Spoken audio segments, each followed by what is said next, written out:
how to hide friend list on Facebook. So if you want to hide friend list on your Facebook, then what you need to do is first you need to open up your Facebook application, make sure that you have a stable internet connection, and make sure that you've logged into your account. Now you need to go with your profile, which will be in the bottom right, and then you need to scroll down a bit and you'll find the settings option, settings and privacy. Tap on it and go with settings. Now under settings, you need to just simply scroll down a bit, and once you've scrolled, you'll find an option of audience and visibility, and under audience and visibility you'll find followers and public content. Tap on it. Under followers and public content, here you will have an option of who can see your followers on your timeline or who can see your followers on your profile. So you need to just simply click on that option, and then if you want to hide your friend list on Facebook, you need to go and select only me.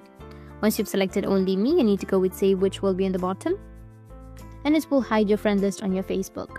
Or if you want to go with who can see your followers, you can go and set that to only me and save. That's how you can hide your friend list on Facebook. And if you have any questions, feel free to comment below.